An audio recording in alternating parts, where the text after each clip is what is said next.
전격 인터뷰, 이번엔 박용진 더불어민주당 전 의원 만나보겠습니다. 어서 오세요. 네, 안녕하십니까.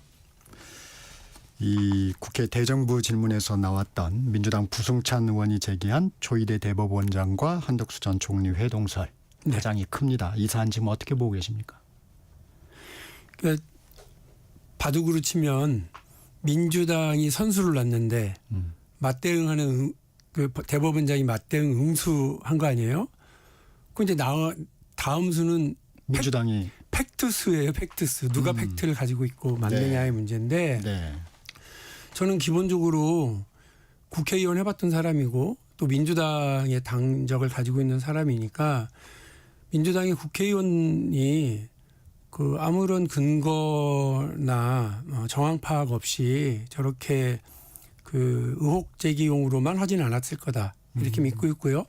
또 당대표나 지도부의 반응도 역시 그런 걸로 봐서는 분명히 그 히든카드나 스모킹건을 가지고 있지 않을까 그렇게 생각을 하고 있습니다. 이 앞서 주진우 국민의힘 의원 인터뷰를 했는데요. 아니 왜 면책특권 뒤에 숨냐, 아니면 밖에 나와서 얘기 왜 안 하냐, 국회 안에서만 하느냐, 이런 얘기도 합니다. 그거 별 의미 없는 소리고요. 저도 재벌들하고 재벌 기업 때문에 싸울 때요. 현대자동차 제작 결함 숨길 때, 삼성에서 삼성 바이오로직스 분식회계 사건 숨길 때 그렇죠. 아주 작은 조각으로 시작해요. 기자분들의, 언론인들의 이런 그 팩트 파인딩 노력도 사실은 작은 제보 하나, 흘려보낼 수 있었던 작은 정보 조각 하나, 이걸로 시작하잖아요. 그런데 만일에 저 같은 경우요, 그 면책특권 없었으면 아마 너덜너덜 그 소송전에서 그냥 거의 박살났을 거예요. 근데 국회에서 그런 걸 제기하고 시작하고, 그럼 더 많은 정보가 들어오기 시작하면서 이제 이게 진실을 찾아갈 수 있었거든요. 국민들을 위해서 일을 할 수 있었고, 그러니까 지금 뭐 그 뒤에 숨었다 이렇게 얘기할 일은 아니라고 보고요. 그래서 중요한 건 팩트수의 문제이고, 대정부 질문에서 김민석 총리도 얘기하신 것처럼 굉장히 충격적인 얘기일 수 있다. 그래서 진상이 규명되는 게 맞다. 이렇게 얘기를 하셨으니까 저는 당에서나 부승찬 의원, 서영교 의원 이분들이 가지고 있는 히든카드, 스모킹건이 있으면 그 관련 자료를 그 수사기관 등에게 이렇게 제공해서 사실 파악할 수 있도록 하면 되는 거예요. 대법원장이 만나긴 만났는데 그런 의혹 제기 그런 얘기를 한 적이 없다 이렇게 나왔으면 모르겠는데요. 아예 만난 적이 없다는 거 아니에요. 그러면 기술적으로는 핸드폰 위치 추적만 가지고도 확인할 수 있고, 또 대법원장이 움직일 때 한 10여 명 정도가 그 일정을 알게 되어 있습니다. 그렇죠. 비서실 차원부터 시작해서 한 총리가 움직일 때도 역시 10여 명 이상이 그 동선을 알고 있을 수 있습니다. 그러니까 지금 국회의원은 제보 이상의 얘기를 더 할 수는 없지만 수사를 착수할 수 있는 근거를 제공하면 수사기관이 그 몇 가지만 확인하면 실제 만났는지 안 만났는지 시간 장소를 특정할 수 있을 거라고 저는 생각을 하고요. 다시 말씀드립니다만 그런 어떤 정황 증거라든지 확증 없이 민주당에서 의원님들이 서영교 의원이나 부승찬 의원이나 혹은 당 대표나 이런 분들이 이렇게 자신감 있게 밀어붙일 리는 없다 이렇게 보고 히든카드라든지 그 스모킹건을 가지고 있지 않을까, 저는 그렇게 생각을 하고 팩트수 다음 단계로 넘어가는 일만 남아 있구나 이런 생각입니다. 민주당에서는 이 내란 특검 이거 수사해야 된다 이렇게 주장을 하고 있습니다. 근데 특검에서는 약간 지금 거리를 두고 있어요. 이 부분은 어떻게 보고 계십니까? 그러니까 특검으로서는 그냥 그 수사를 할 만한 이런 단초가 일단 있는지 없는지가 중요할 테고, 법에 정해져 있는 특검의 수사 내용이 부합하냐 이것도 검토하겠다는 거 아닙니까? 그러니까 지금은 제보받은 게 없으니까 저러겠죠. 저도 제 경험에 제가 받은 제보에 이거를 관련 수사라든지 금융당국에 다 제공하고 그것으로 인해서 시작이 됐었던 거예요. 아까 말씀드렸던 그런 사안들과 관련해서. 그러니까 저는 의원님들이 가지고 있는 사안, 당이 가지고 있는 정보 이런 것들을 다 제공하고 수사를 촉구하고 하게 될 거라고 생각합니다. 저희 언론이 주목했던 부분이 조희대 대법원장의 입장문을 보면 그 해당 사건과 관련해서 한덕수 전 총리 등과 대화, 만남을 가진 적이 없음을 명백히 밝힌다 했습니다. 이 명백히라는 단어는 좀 어떻게 보셨습니까? 그러니까 단순해진 거죠. 그러니까 예전에 지기현 판사에 대한 의혹이 제기됐을 때 네. 뭐 나는 저 향응커녕 삼겹살에 소주만 마신다고 그랬나? 소맥만 마신다고 그랬나? 뭐 이렇게 하면서 서민 코스프레를 했는데 룸사롱이 분명한 장소에서 사진 찍은 게 나오면서 그 다 엎어져 버린 거예요. 저 믿을 수가 없구나. 거짓말을 하네. 이렇게 된 건데 어떻게 보면 민주당으로서도 일이 더 쉬워진 거죠. 만남 자체가 없다. 게다가 그 만남 의혹을 대상자들 그 4명이 다 그런 적이 없다라고 지금 얘기를 한다고 하니까 그 아까 제가 말씀드린 것처럼 동선을 파악하는 일은 어렵지 않고 그 정도의 시간 장소를 특정하는 정도는 민주당 쪽에서도 가지고 있을 수 있고 그리고 수사기관에 제출하면 더 정확하게 알 수 있고 이러니까 그렇게 하면 될 일이라고 봅니다. 일단 저는 당연히 뭐 제가 의원을 해봤기 때문에 의원들이 그렇게 함부로 의혹 제기하지 않을 거다라고 하는 전제 민주당이 지도부가 이렇게 자신 있게 하는 걸 보면 뭔가 가지고 있는 게 있다 이렇게 보고서 말씀을 드립니다. 그럼 의원님은 특검 수사가 좀 진실 규명을 위해서 필요하다 이렇게 생각하십니까? 그 관련 자료들이 제공되면요. 그 대법원장이 아니라 누구라도 이런 중차대한 사안과 관련해서 그 사전에 이런 모의를 했다고 그러면 이건 대단히 중요한 범죄 행위의 의혹이라고 좀 보거든요. 뭐 당연히 수사 대상이라고 생각하고 국민의 심판, 법의 심판을 피해 나갈 수 없는 일이라고 봅니다. 이 조희대 대법원장 일단 의혹에 대한 해명은 했는데 사퇴론 등 최근에 이제 불거지고 있는 부분에 대해서는 입장을 밝히지 않았습니다. 이 부분은 좀 어떻게 보셨습니까?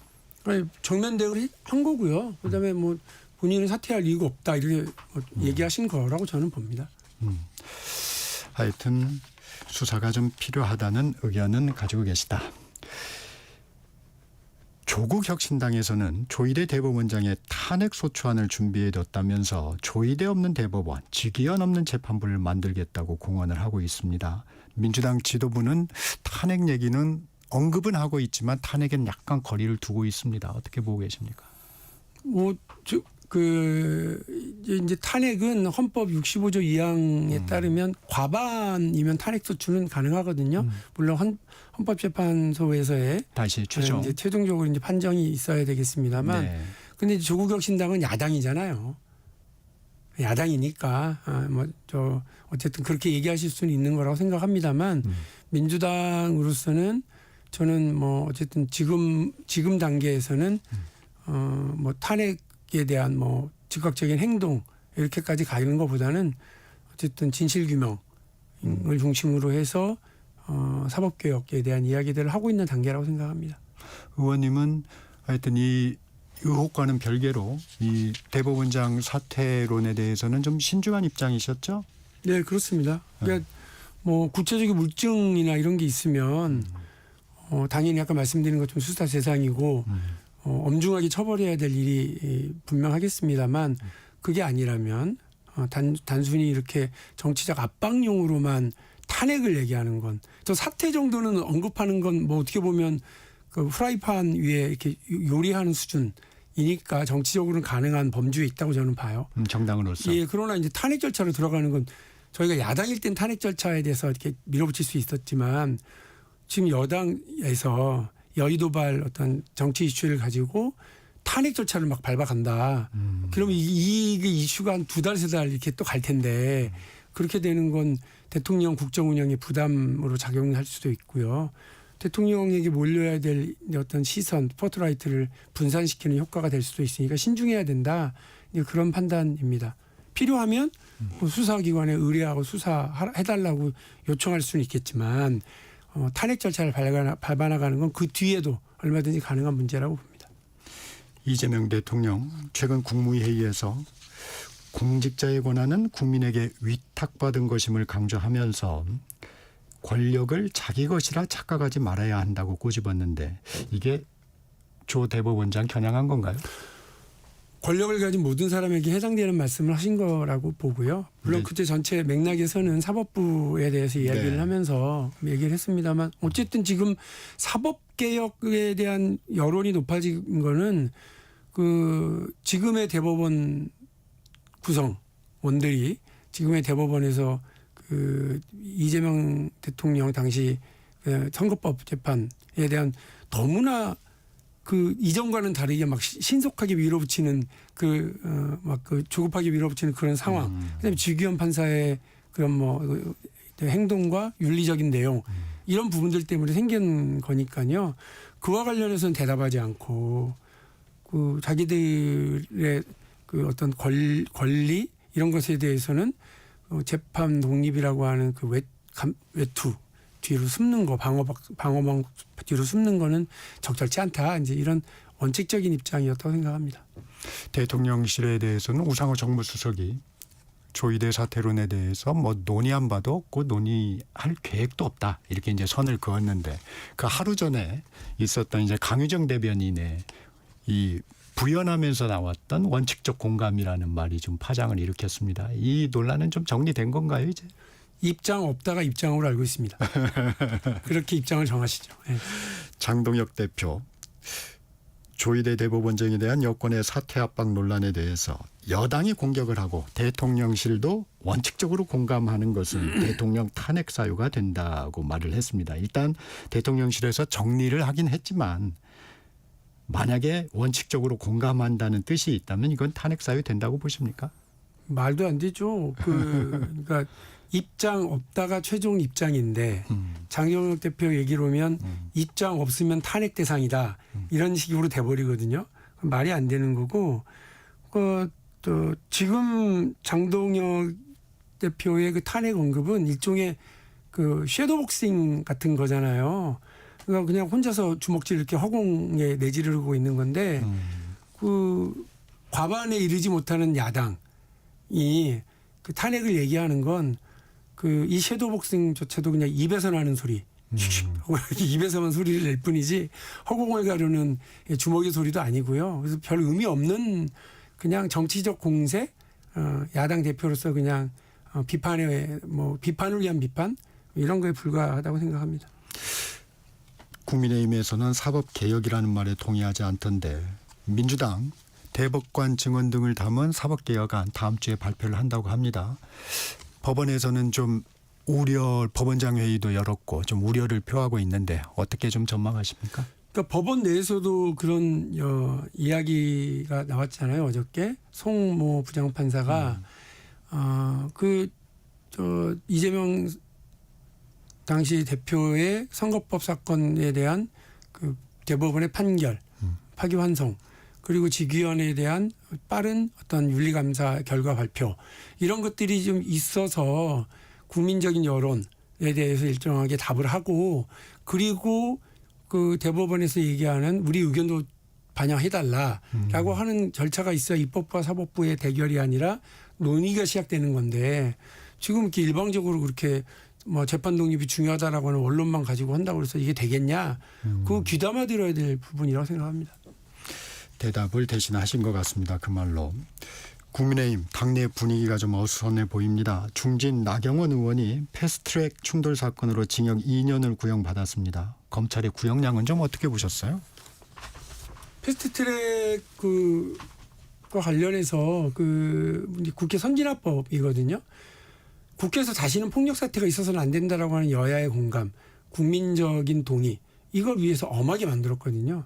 정말 폭력 행위에 비슷한 이 언어 혹은 물리적 행위 이런 것들이 있으면 처벌이 세게 하게 돼 있었어요. 그걸 알면서도 그렇게 한 거거든요. 뭐 누굴 탓하겠습니까? 권성동 의원 구속됐습니다. 구속 직후에 SNS에 이번 구속이 이재명 정권과 민주당의 정치 탄압의 신호탄이다 이렇게 주장을 했습니다. 어떻게 들으셨습니까? 그냥 자기 변명이 불과하다고 봤고요. 그 국민의힘에서도 뭐 크게 동전을 하지 않는데 뭐 야당인 게 죄인 시대다 이렇게 이야기를 네. 또 했더라고요. 네. 그런 식으로 말할 거면 윤석열 한동훈의 그 브로맨스 시절에 민주당한테 했던 짓을 두고 우리가 할 말이죠. 그때요. 수사받고 기소되고 구속됐던 의원들 수를 대충 합치면 20명이 넘을걸요. 특검이 뭐 그 가동된 것도 아니고요. 생으로 그렇게 했다고요. 근데 만일에 그 지금 야당의 입장대로면 그건 민주당한테 그 윤석열 한동훈 두 브라더가 했었던 그 일을 놓고서 우리가 할 소리지. 지금 이제 시작도 안 했는데 제대로. 그리고 그러면 이제 1억 받았다고 하는 정황 증거와 증언이 나왔는데 그 내버려 둬요? 야당이니까? 그 피해가는 게 맞아요? 말도 안 되는 소리를 하고 있는 거죠. 그리고 패스트트랙 이거는 6년이나 끌었잖아요. 이분들 자기들 사건은 6년이나 끌면서 이재명 사건과 관련해서는 재판 지연이네 뭐네 이렇게 큰 소리 치고 있었더구만요. 참 재밌는 분들인데 저는 국민의힘은 자기들을 좀 잘 돌아봐야 된다고 생각을 해요. 그래야 국민적 설득력을 얻죠. 국민의힘은 좀 돌아봐야 된다 했는데 이제 특검의 국민의힘 의원들에 대한 수사가 좀 본격화할 전망입니다. 지금 현재 보면 권성동 의원 구속됐지만 김건희 특검에서 강제 수사를 한 게 윤상현, 김성교 의원, 순직 해병 특검에서는 임종득, 이철규 의원, 내란 특검에서는 지금 추경호, 조지현 의원에 대한 강제 수사가 이루어졌었는데 이게 국민의힘에 어떤 영향을 미칠까 이 부분도 좀 관심입니다. 일부에선 이러다가 국민의힘 개헌저지선 무너지는 시나리오 아니냐 뭐 이런 얘기도 나오고 이렇게 강제 수사가 이루어지면 국민의힘 내부 더 단단해질 거다 또 뭐 이런 얘기도 나옵니다. 의원님은 어떻게 보세요? 국민들께서 지금의 정부 여당 이재명 정부와 민주당에 대해서 불만과 불신을 가질 수 있어요. 그리고 누가 좀 저걸 견제해 줬으면 좋겠는데 라고 생각들 하실 수 있어요. 그런데 야당이 그럴 자격조차 가지고 있지 못하면 국민들은 기댈 데가 없거든요. 그러니까 국민의힘이 그 국민들이 좀 야당 노릇을 제대로 할 수 있는 쪽 그 세력으로 이렇게 인정을 받을 수 있으려면 지금의 이런 그 사건들과 관련해서는 털고 가야 될 거 아니에요. 근데 아직 윤석열도 털지 못하고 내란의 그 그림자도 털지 못하고 그러면서 이제 부정부패 사안과 관련해서도 야당 같은 동료니까 감싸고 이렇게 나오면 제가 볼 때는 국민의힘이 갈 데는 없다고 봅니다. 그러니까 균형을 갖기가 어려워요. 어제 한학자 통일교 총재 자진 출석했습니다. 그런데 세 차례 불출석하고 이 출석 일자를 본인이 원하는 날짜에 합의 없이 일방 출석했습니다. 이건 좀 어떻게 보셨어요? 뭐 저기 종교인이나 이러신가 모르겠지만 저는 뭐 이사 날짜나 결혼 날짜는 택일 받아가지고 하는 건 아는데 자기 수사받으러 나간 날짜를 택일 받아갖고 일방적으로 가는 경우는 처음 봤어요. 이 날짜에 나갈 수 있도록 좀 해달라고 하는 협의 절차조차도 없이 일방적으로 이렇게 나가는 경우 진짜 오랜만에 봤거든요. 종교인이 이러시는 건 참 독특한 일이긴 한데 저는 오히려 특검에서 이런 문제와 관련해서 종교인이고 뭐 세력이 만만치 않다. 그런 거 신경 쓰지 마시고 대한민국 헌법이 그 저기 뭐 정교는 분리하고 국교는 인정하지 않고 딱 못 받고 있으니까요. 과감하게 잘못된 게 있으면 종교 단체이든 종교인이든 처벌을 피할 수 없다라고 하는 걸 보여주시는 게 좋겠다고 생각합니다. 대정부 질문에서도 쟁점이 됐지만 한미 관세 협상 얘기도 좀 해보겠습니다. 최근 상황을 보면 관세 협상 이후에 한미 간에 좀 엇박자가 있었지 않습니까? 나오는 얘기들이 좀 달랐고. 근데 우리 정부가 너무 장밋빛 전망으로 발표를 하지 않았었나 이런 생각이 좀 듭니다. 어떻게 보십니까? 뭐 민주당에서 내란은 끝나지 않았다 이렇게 얘기하잖아요. 제가 한 줄 더 붙여야 된다. 내란은 끝나지 않았고 한미 정상회담 아직 진행 중이다. 지난번에 백악관에서 만난 건 그냥 정상회담의 시작이고요. 마무리되지 않았어요. 그러니까 정말 민감하게 해야 되고 지금 협상을 담당하고 있는 담당자들이 정말 지친 목소리를 여기저기서 내는데 이것도 일종의 전략일 수 있어요. 이거 미국이 우리가 알던 합리적인 세력이 아니야. 대화가 안 돼. 이렇게 지금 얘기들 하기 시작하던데 저는 이제 그 들으라고 하는 얘기 같거든요. 대통령이 일부러 그 기자간담회 때 뭐 그런 사인 우리가 왜 하냐 이렇게 얘기한 것도 전 전략의 일부분이라고 보거든요. 미국 들으라고 안 할 수 있어라고 하는 걸 이제 보여주고 있는 거니까요. 3,500불 주고 또 뭐 별도 투자 1,500불 하겠다고 했는데 거기다가 뭐 관세와 관련해서 또 우리한테 그 잘못된 관세 15%로 낮추려면 뭐 더 나쁜 협상도 받아들이라 못하겠어. 전 그렇게 할 필요도 있다고 봅니다. 지금 아직 진행 중이잖아요. 다 전략과 전술에서 배치돼서 하고 있는 거라고 봐야 될 거라고 봐요. 이 조지아주 한국인 구금 사태 인권 침해 증언들이 좀 나오고 있습니다. 정부도 이제 기업과 함께 전수조사를 한다고 하는데 여당 초선 의원들도 모욕적이다. 미국의 사과를 공식 요구했습니다. 어떻게 보셨습니까? 저는 뭐 마땅히 그래야 된다고 보고요. 뭐 유감 정도로 퉁치고 들어갈 수는 없다고 생각합니다. 미국 정부는 해외에서 자기 나라 국민 한 명이 구금되거나 불법적인 감금 뭐 혹은 이런 피해를 입게 되면 정부가 그렇죠. 나서서 네. 난리를 치고 그렇죠. 군용기 보내서 데려오고 이러지 않습니까? 예. 그 대한민국 정부가 그렇게 하는 걸 잘 이해할 거라고 생각하고요. 만일에 불법적인 행위가 있었다 그러면 정부 차원에서 그와 관련된 정부 대 정부 이런 소송전까지 해가면서 국민들의 피해를 구제하고 또 배상도 받아낼 필요가 있다고 생각합니다. 단호하게 해야 된다 그 예. 부분은.